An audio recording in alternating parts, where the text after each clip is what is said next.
आज की कहानी है एक ऐसे नौकर की जिसका अफेयर एक राजा की पत्नी से हो जाता है और ये बात जब उस राजा को पता चलता है तो वो अपनी जान बचाने के लिए पहचान छुपाकर एक चर्च में जाकर काम करने लगता है। लेकिन उसे नहीं पता था कि इस चर्च की नन्स जो दिखने में धार्मिक हैं, असल में उनकी जिंदगी बहुत ही मुश्किल और अजीबोगरीब इच्छाओं से भरी हुई है। और यहाँ आने के बाद उसके साथ कुछ ऐसी चीजें होने लगती हैं जिससे न सिर्फ उसकी जिंदगी बल्कि सभी नन्स की जिंदगी भी पूरी तरह बदल जाती है। सो हेलो दोस्तों, मेरा नाम है इशिता और कहानी शुरू करने से पहले आप सबको बता दें कि हमारा ये वीडियो सिर्फ एंटरटेनमेंट और फिल्म के कंसेप्ट को समझाना और उसका एक्सप्लेनेशन करना है। हमारा उद्देश्य किसी भी धार्मिक आस्था या मान्यताओं का अपमान करना नहीं है। अगर आपको कोई भी वीडियो क्लिप या बातों से डिस्कम्फर्ट फील होती है तो आपसे रिक्वेस्ट है कि इस वीडियो को सिर्फ और सिर्फ एंटरटेनमेंट के पर्पज से ही देखें। तो कहानी की शुरुआत में हम फर्नांडा नाम की एक सिस्टर को देखते हैं जो अपने गधे को पकड़कर जंगल के बीच से चर्च की ओर आ रही होती है। चर्च में पहुंचने के बाद जिनेवरा नाम की दूसरी सिस्टर आकर उससे पूछती है, कल रात तुम कहाँ थी? फर्नांडा कहती है, हमेशा की तरह कल रात भी मेरा गधा भाग गया था और उसे ढूंढते ढूंढते सुबह हो गई। जिनेवरा कहती है, मैं तो हर रोज अच्छे से गेट लॉक करती हूँ, फिर हर रात ये भाग कैसे जाता है? दोनों बातें कर ही रही थीं कि वहाँ से चर्च का माली लुर को गुजरते हुए उन्हें गुड मॉर्निंग कहता है, पर बदले में दोनों उसे डांटने लगती हैं और वहाँ से भगा देती हैं। अब अगले सीन में सभी सिस्टर्स चर्च में जाकर सुबह की प्रेयर करती हैं, जिसके बाद वहाँ की सुपीरियर सिस्टर मरिया फर्नांडा से पूछती हैं, तुम कल रात कहाँ थी?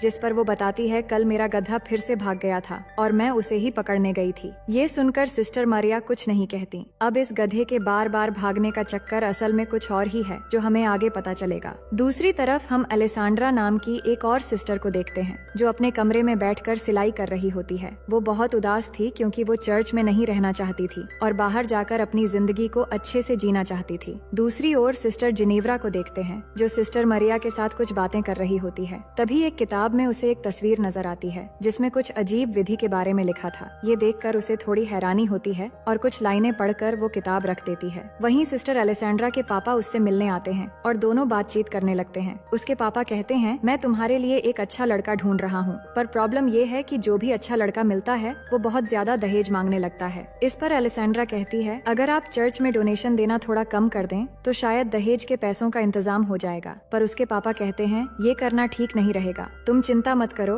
और अपने करियर पर ध्यान दो। शादी हो या ना हो, पर तुम एक बेहतरीन तरीके से जिंदगी जी सकोगी। ये सुनकर अलेसांड्रा बहुत दुखी हो जाती है क्योंकि वो शादी करके ही एक अच्छी और खूबसूरत जिंदगी जीना चाहती थी। अगले दिन हम तीनों सिस्टर्स को एक साथ देखते हैं जो अपने बुने हुए कपड़ों को ले जा रही होती हैं। अलेसांड्रा अपने पापा से की गई बातचीत दोनों सिस्टर्स को बताती है, जिसे सुनकर वो भी दुखी हो जाती है। तभी वो वहाँ लुर्को को देखते हैं जो कुछ काम करते हुए उन्हें अजीब नजरों से देख रहा था, पर ऐसा करते हुए देखकर वो तीनों उस पर भड़क जाती है और अपने दिल की भड़ास निकालने के लिए अंदर आकर उसका सामान फेंकने लगती है। और इतने से भी उनका मन नहीं भरता तो वो उसकी पिटाई भी कर देती है। दूसरी तरफ हम इस चर्च के फादर टोमासो को देखते हैं जो सिस्टर्स के बुने हुए कपड़े बाजार लेकर जाने के लिए निकलते हैं। रास्ते में लुर्को उनसे मिलता है और कहता है, मुझे माफ कर दीजिए फादर, अब मैं इस चर्च में काम नहीं करना चाहता। इस पर फादर उसे समझाते हैं कि अब आगे से ऐसा कुछ नहीं होगा, लेकिन लुर्को नहीं मानता और वहाँ से चला जाता है। इसके बाद हम चर्च से कुछ मील दूर एक घर में लॉर्ड ब्रूनो नाम के एक जमींदार आदमी को देखते हैं जो अपनी पत्नी फ्रांचेस्का के साथ खाना खाते हुए बातें कर रहा होता है। पर फ्रांचेस्का का ध्यान उनके नौकर मसेटो की तरफ होता है और मसेटो भी अपनी मालकिन को देख रहा होता है। दोनों को देखकर ऐसा लग रहा था कि उनके बीच कोई चक्कर है। फिर रात होते ही हम देखते हैं कि फ्रांचेस्का और मसेटो बिस्तर में एक राउंड खत्म कर चुके हैं। फ्रांचेस्का कहती है, मेरा पति मुझे खुश नहीं कर पाता, बस अपनी शानो शौकत की बातें करता रहता है। इसके बाद दोनों दूसरे राउंड के लिए तैयार होने लगते हैं। तभी कमरे में ब्रूनो के आने की आवाज सुनकर मासेट्टो खिड़की से कूदकर भागने की कोशिश करता है, लेकिन ब्रूनो आकर उसको पीछे से देख लेता है और उसका पीछा करते हुए सभी नौकरों के घर में चला जाता है। मगर मसेटो पहले पहुंचकर सोने का नाटक करने लगता है। इसके बाद ब्रूनो सभी नौकरों को चेक करने लगता है कि किसकी हार्ट बीट तेज है और चेक करते हुए जब मसेटो के पास आता है तो उसे शक हो जाता है कि यही वो नौकर है, पर अंधेरा होने की वजह से वो उसे पहचान नहीं पाता, इसलिए उसके कुछ बाल काट लेता है ताकि सुबह होने पर उसे पता चल जाए कि इस तरह के हिमाकत करने वाला असल में कौन था।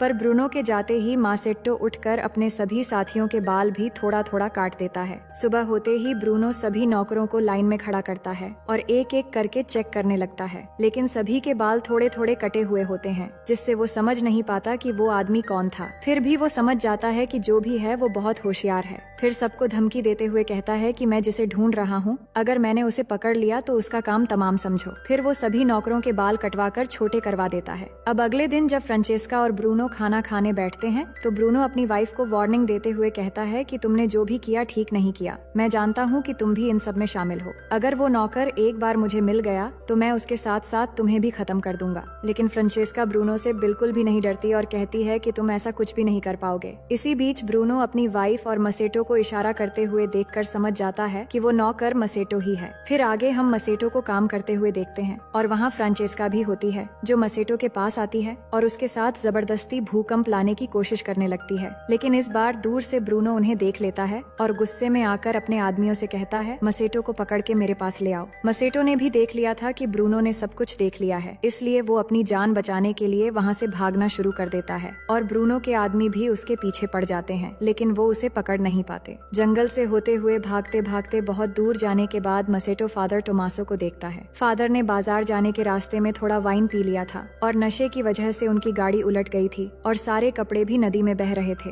मसेटो ये देखकर फादर की मदद करता है और सारे कपड़े फिर से इकट्ठा कर देता है। इससे फादर बहुत खुश होते हैं और जब उन्हें पता चलता है कि मसेटो का कोई घर नहीं है तो वो उसे अपने साथ चर्च में ले आते हैं। फादर उसे कुछ खाने के लिए देते हैं और कहते हैं कि चर्च में तुम्हें गूंगा बहरा बनकर रहना पड़ेगा, नहीं तो चर्च की सिस्टर्स तुम्हें बहुत परेशान करेंगी। अगले दिन सुबह फादर मसेटो को सिस्टर मरिया से मिलवाते हैं और कहते हैं कि मैं एक आदमी को लाया हूँ जो हर काम में माहिर है, पर ये गूंगा बहरा है इसलिए इसे यहाँ लेकर आया हूँ ताकि ये लुर्को की जगह काम कर सके। ये सुनकर मरिया भी उसे काम पर रख लेती है। अब उसी दिन से मसेटो काम पर लग जाता है, पर सिस्टर अलेसांड्रा और फर्नांडा को नहीं पता था कि मसेटो को काम पर रखा गया है। तो फर्नांडा उसे घुसपैठिया समझकर भागते हुए उसके पास आती है और एक कुल्हाड़ी से डराकर उससे पूछने लगती है कि तुम कौन हो। तभी सिस्टर अलेसांड्रा जल्दी से मरिया को लेकर आती है और मरिया आकर उन्हें बताती है कि ये उनका नया माली है जिसका नाम मसेटो है और ये गूंगा बहरा है। फिर मरिया की बात सुनकर फर्नांडा उसे छोड़ देती है। इसके बाद हम सिस्टर मरिया और अलेसांड्रा को देखते हैं जहाँ मरिया बताती है कि तुम सिस्टर्स ने मिलकर जो कपड़े बुने थे वो फादर से बाजार जाते समय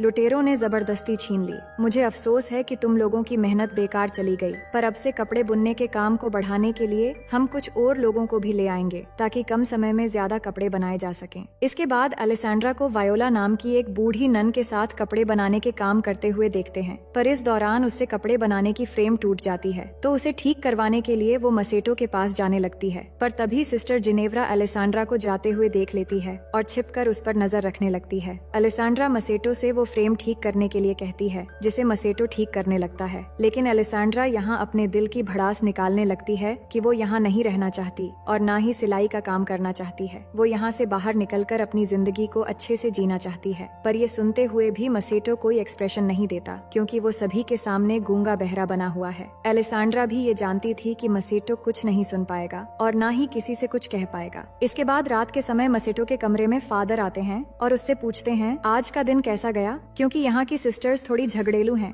जिससे काम करना थोड़ा मुश्किल हो सकता है। पर मसेटो कहता है कि हाँ, कुछ सिस्टर्स सच में काफी झगड़ेलू हैं, लेकिन मैं अपना काम संभाल लूंगा। फादर कहते हैं कि चिंता मत करो, वो तुम्हें नुकसान नहीं पहुँचाएंगी, पर कुछ भी हो मुझे बताते रहना और उनके सामने गूंगा बहरा बने रहना जिससे वो तुमसे ज्यादा उलझेंगी नहीं। वहीं फर्नांडा अपने कमरे में कुछ पढ़ रही होती है, तभी उसकी खिड़की में कोई पत्थर फेंकता है तो वो खिड़की खोलकर देखती है कि उसकी बचपन की फ्रेंड मार्टा उससे मिलने आई है। इसके बाद दोनों अलेसांड्रा के कमरे में जाती हैं और तीनों मिलकर वाइन पीने लगती हैं। कुछ देर में वहाँ सिस्टर जिनेव्रा भी आ जाती है और सभी मिलकर मजे करने लगते हैं। फिर ड्रिंक करते हुए वो रोमांटिक बातें भी करने लगती हैं। मार्टा उन्हें लड़कों के बारे में कई सारी बातें बताने लगती है कि एक जड़ी बूटी है जिसे एक खास तरीके से इस्तेमाल करके लड़कों को अट्रैक्ट किया जा सकता है और ये सब सुनते हुए बाकी तीनों भी बहुत मजे लेती हैं। अगले दिन मसेटो जब काम कर रहा होता है तब अलेसांड्रा वहाँ आती है और मसेटो से कहती है मैंने तुम्हारे लिए ये रूमाल बनाया है। फिर वो रूमाल से मसेटो के पसीने पोंछने लगती है और पास बैठकर उससे बातें करने लगती है। दरअसल पिछली रात मार्टा की रोमांटिक बातों को सुनने के बाद उसके मन में नौटी ख्यालात आ गए थे, इसलिए वो बात करते करते अचानक उसे किस कर लेती है जिससे मसेटो भी इस चांस को बिना गवाए वहीं पर उसके साथ तूफान और भूकंप के मजे लेने लगता है। लेकिन तभी चर्च की घंटी बजने से मसेटो घबरा जाता है और अलेसांड्रा भी जल्दी से खुद को संभालकर चर्च में प्रे करने चली जाती है। लेकिन प्रे करते समय फर्नांडा अलेसांड्रा के स्कार्फ और नाखून में मिट्टी लगी हुई नोटिस करती है। अगले सीन में जिनेव्रा और फर्नांडा कपड़े धो रही होती हैं। तभी वहाँ अलेसांड्रा आती है जो बहुत खुश नजर आ रही थी। वो उनसे कहती है कल रात बहुत मजा आया। फर्नांडा पूछती है तुम यहाँ क्या कर रही हो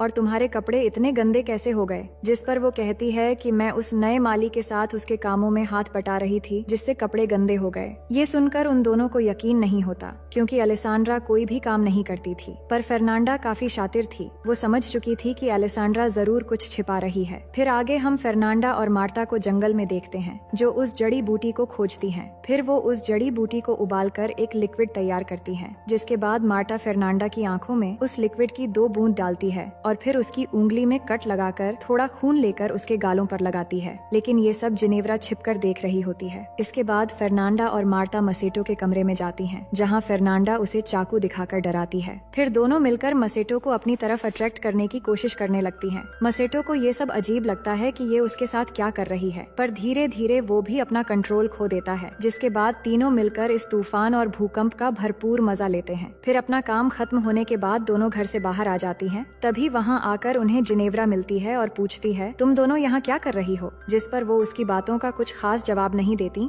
और बहाना बनाकर वहाँ से चली जाती है। लेकिन जिनेव्रा समझ जाती है कि वो उससे कुछ छिपा रही है। अगली सुबह हेड फादर बिशप चर्च घूमने आते हैं तो फादर टोमासो और मरिया उनका स्वागत करते हैं। दूसरी तरफ मसेटो अलेसांड्रा के कमरे में जाता है और दोनों फिर से एक बार तूफान और भूकंप के मजे लेने लगते हैं। पर इसी बीच सिस्टर वायोला कमरे में आ जाती है, जिसे वो पहले नोटिस नहीं कर पाते। लेकिन अचानक मसेटो उसे देखकर बोल पड़ता है, जिससे अलेसांड्रा चौंक जाती है। पर वायोला के आ जाने से दोनों घबरा जाते हैं और अलेसांड्रा खुद को ठीक करते हुए वायोला की मदद करने लगती है और मसेटो बिस्तर के नीचे छिप जाता है। उनका लक अच्छा था क्योंकि सिस्टर वायोला सुन नहीं सकती थी, इसलिए वो उनकी हरकतें नहीं समझ पाती। बाद में मसेटो बिना कोई भी आवाज किए खिड़की से निकल जाता है। अगले दिन जिनेव्रा मसेटो को आराम करते हुए देखती है और उसे अट्रैक्ट करने के लिए वो जड़ी बूटी बनाने लगती है, लेकिन वो इसे आंखों में डालने के बजाय पी लेती है। फिर वो अपने हाथ से खून निकालकर गालों पर लगा लेती है। वहीं अलेसांड्रा मसेटो के कमरे में आती है और उससे पूछती है कि उसने झूठ क्यों बोला कि वो गूंगा है। इतने में जिनेव्रा के आने की आवाज सुनकर अलेसांड्रा एक कोने में जाकर छिप जाती है और मसेटो सोने का नाटक करने लगता है। जिनेव्रा जड़ी बूटी के नशे में मसेटो के पास आकर चिपकने लगती है और अजीब अजीब हरकतें करने लगती है। लेकिन फर्नांडा के आने की आवाज सुनकर वो भी जाकर छिप जाती है जहाँ पहले से अलेसांड्रा थी और एक दूसरे को देखकर दोनों चौंक जाते हैं। इसके बाद फर्नांडा कमरे में आती है और चाकू से डराकर मसेटो के हाथ बांधकर उसकी आंखों पर पट्टी लगा देती है और फिर उसे डरा धमकाकर जंगल की तरफ ले जाने लगती है। पर अलेसांड्रा और जिनेव्रा छिपकर उसका पीछा करती हैं। फिर जब वो जंगल के बीच पहुंचते हैं तब तक रात हो चुकी थी। वो देखते हैं जंगल के बीचों बीच आग जली हुई है और वहाँ कई सारी लड़कियां बिना कपड़ों के नाच रही हैं और पास में उन्होंने मसेटो को भी बांध के रखा हुआ था। अलेसांड्रा कहती है कि ये लोग क्या कर रहे हैं। जिनेव्रा कहती है, मैंने इस तरह के विधि के बारे में एक बार पढ़ा था जिसमें इंसानों की बलि देकर कुछ लड़कियां चुड़ैल की शक्ति हासिल करती हैं और यहाँ पर हमें पता चलता है कि फर्नांडा रोज गधे के बहाने ये सब करने आती थी और अब मार्टा भी इसमें शामिल हो चुकी है। मार्टा और फर्नांडा मसेटो को बलि देने ही वाली होती हैं। तभी मसेटो डर के मारे बोल पड़ता है कि मुझे छोड़ दो। ये सुनकर उन्हें भी पता चल जाता है कि मसेटो गूंगा बहरा नहीं है। वही नशे की हालत में जिनेव्रा भी कपड़े उतारकर उन लड़कियों के साथ नाचना शुरू कर देती है और ये देखकर सभी लड़कियां भागने लगती हैं और मार्टा जाकर जिनेव्रा से झगड़ने लगती है कि वो यहाँ क्यों आई है। इसी बीच फर्नांडा मसेटो को बलि देने वाली होती है। तभी अलेसांड्रा वहाँ पहुंचकर फर्नांडा से चाकू छीन लेती है और मसेटो को बचा लेती है। वहीं जिनेव्रा और मार्टा के हाथापाई में जिनेव्रा मार्टा को डंडे से मारकर बेहोश कर देती है। फिर उसके कपड़े पहनकर वो गधे को लेकर चर्च की तरफ भाग आती है। चर्च पहुंचकर वो चिल्लाने लगती है कि फर्नांडा एक चुड़ैल है और ये सब आवाज सुनकर फादर बिशप बाहर आते हैं तो जिनेव्रा आकर उन्हें बताने लगती है कि फर्नांडा एक चुड़ैल है।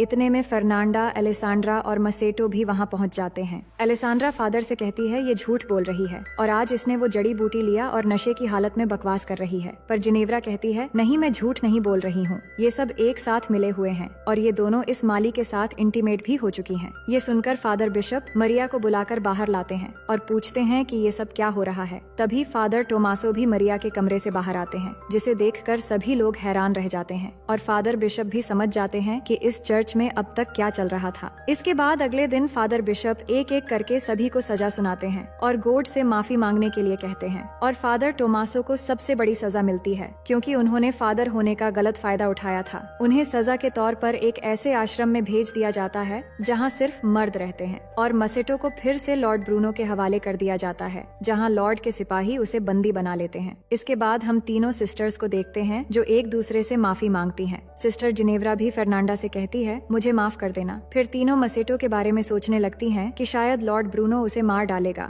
इसलिए वो उसे बचाने का एक प्लान बनाती है। उधर लॉर्ड ब्रूनो ने मासेट्टो को जेल में बंद कर दिया था और फिर वहाँ आकर कहता है, मैंने अपनी वाइफ को कुत्तों और जंगली जानवरों के साथ बांध दिया है ताकि उसे दर्दनाक मौत मिले, और अब तुम्हारी बारी है, पर मैं तुम्हें नहीं मारूंगा और जिंदा रखकर उससे भी ज्यादा टॉर्चर करूंगा। ये कहकर वो वहाँ से चला जाता है। इसके बाद मसेटो उन सिपाहियों से रिक्वेस्ट करने लगता है कि वो उसे आजाद कर दें, लेकिन वो मना कर देते हैं और उल्टा उसका मजाक उड़ाने लगते हैं। फिर कुछ देर बाद एक कछुए पर जलती हुई मोमबत्ती देखकर सिपाही उसके पीछे पीछे चले जाते हैं। असल में उस कछुए को सिस्टर्स ने छोड़ा था और उनके जाते ही तीनों सिस्टर्स आकर मसेटो को बाहर निकाल लेती हैं और उसकी जगह एक पुतला रखकर मसेटो को सिस्टर्स के कपड़े पहना देती है। फिर उसे लेकर जंगल की तरफ भागने लगती है। वही मरिया को देखते हैं जो गधे को साथ लेकर टोमासो से मिलने आती है और दोनों बहुत खुश होते हैं क्योंकि उनके बीच प्यार हो गया था और वो एक दूसरे से दूर नहीं रह पा रहे थे। इतने में वो कुछ आवाजें सुनकर वो छुप जाते हैं और तभी फर्नांडा अपने गधे को वहाँ देखती है कि ये गधा यहाँ कैसे आया, लेकिन जिनेव्रा उसे वहाँ से ले जाती है। फिर उनके जाने के बाद मरिया और टोमासा बाहर आते हैं और वो समझ चुके थे कि उन तीनों सिस्टर्स ने मसेटो को छुड़वा लिया है, पर उनकी शरारत देखकर वो एक दूसरे को देखकर मुस्कुराते हैं और दोनों एक साथ वहाँ से जाने लगते हैं और इसी के साथ कहानी यहीं पर खत्म हो जाती है। तो दोस्तों, मैं उम्मीद करती हूँ कि ये कहानी आपको बेहद पसंद आएगी और अगर आप हमारे चैनल में पहली बार आए हैं तो वीडियो को लाइक करके चैनल को सब्सक्राइब कर लीजिए।